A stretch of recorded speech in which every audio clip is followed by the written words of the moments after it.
নমস্কার বন্ধুরা, home cook চ্যানেলে সবাইকে স্বাগত জানাই। চলে এলাম আবারও একটি ব্রেকফাস্ট রেসিপির সাথে। এই রেসিপিটি দারুণ একটি লোভনীয় রেসিপি। সকাল সকাল এই রেসিপিটি বানিয়ে খাওয়ালে সবাইকে সবার মাইন্ড পুরো ফ্রেশ হয়ে যাবে।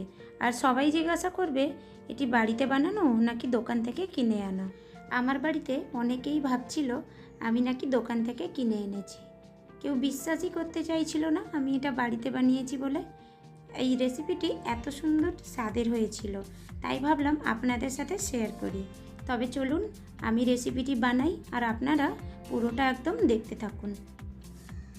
রেসিপিটি বানানোর জন্য 2 কাপের মতো একদম মাপ করে সুজি নিয়েছি আর দিয়ে দিলাম 1 কাপের মতো টক দই আর দিচ্ছি 2 কাপ সুজিতে 2 কাপই জল। জলটা দিয়ে দই আর সুজিটাকে ভালোভাবে মিক্স করে নেব।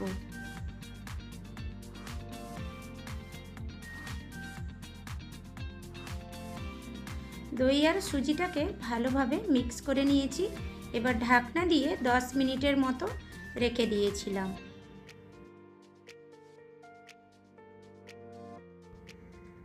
10 মিনিট হয়ে গেছে।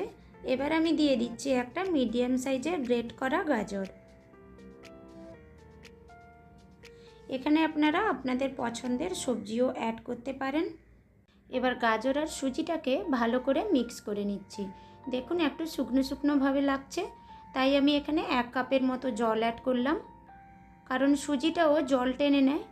আর আমি যেহেতু ভিজিয়ে রেখে দিয়েছিলাম 10 মিনিটের মতো, আর সুজিটাও খুব ভালোভাবে জল টেনে নিয়েছে। সুজিটাকে কিছুক্ষণ ভিজিয়ে রাখার ফলে একদম পুরো রেসিপিটি সফট হবে, আর এখানে কিন্তু সোডার কোনো প্রয়োজন হবে না। আমি এখানে একটা মশলা বানিয়ে নেব। এই মশলাটা দিলে এই রেসিপির স্বাদ কিন্তু দ্বিগুণভাবে বেড়ে যাবে। কেউ বুঝতেই পারবে না দোকান থেকে কেনা নাকি বাড়িতে বানানো। এখানে আমি 1 টেবিল স্পুনের মতো তেল নিয়ে নিলাম, দিয়ে দিলাম 1/2 টিস্পুনের মতো সর্ষের দানা।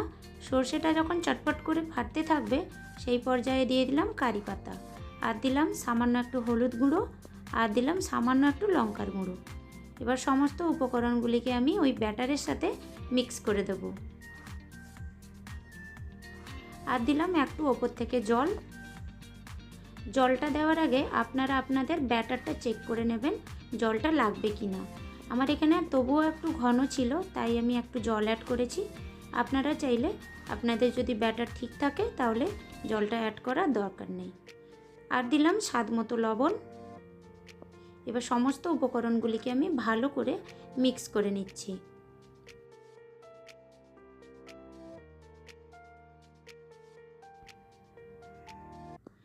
ব্যাটারটাকে ভালো করে মিক্স করে নিয়েছি। এবার হাতায় 1 হাতা করে নিয়ে প্যানে দিয়ে দেব। এখানে আমি এই ছোট ছোট ইডলি শেপে প্যান ইউজ করেছি। আপনারা যে কোনো দোকানেই পেয়ে যাবেন ইজিলি এই প্যানটি। এবার গ্যাসের ফ্লেমটা মিডিয়াম করে নিয়েছি, দিয়ে দিলাম সামান্য একটু তেল। এবার ওই হাতার সাহায্যে 1 হাতা করে ব্যাটার সমস্ত গর্তগুলোতে 1 1 করে দিয়ে দেব।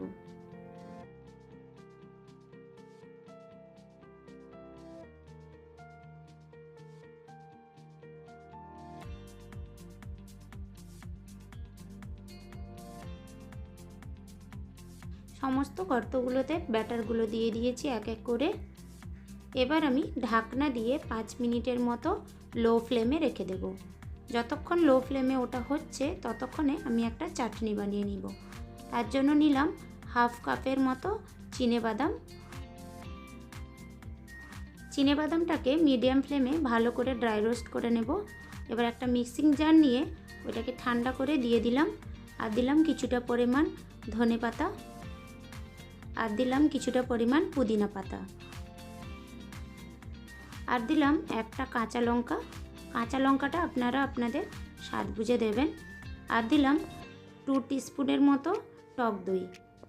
এবার সমস্ত উপকরণগুলিকে একটা স্মুথ পেস্ট বানিয়ে নিলাম। চাটনিটা স্মুথ পেস্ট করে নিয়েছি।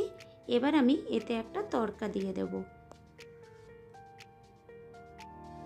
তড়কাটার জন্য আমি নিয়েছিলাম সামান্য তেল, সর্ষের তেল, আর দিয়েছিলাম 1/2 টিস্পুনের মতো গোটা সর্ষে আর দিয়েছিলাম সামান্য একটু লঙ্কার গুঁড়ো। এবার ভালো করে ওটাকে ফ্রাই করে নিয়ে ওই চাটনির মধ্যে দিয়ে দিলাম। এখানে আমাদের রেসিপিটি সম্পূর্ণ ওই পাশে রেডি হয়ে গেছে। 5 থেকে 7 মিনিট হওয়ার পরে এটাকেও আমি এক এক করে উল্টে নিচ্ছি সব চামচের সাহায্যে। এক সাইড 5 মিনিটের মতো করেছি, আর এক সাইড উল্টে আমি 5 মিনিটের মতো ঢাকনা দিয়ে রেখে দেবো। আবার রেসিপি সম্পূর্ণভাবে রেডি হয়ে গেছে। এক এক করে আমি প্লেটে তুলে নিচ্ছি। এবার গরম গরম চাটনির সাথে এই রেসিপিটি শেয়ার করুন।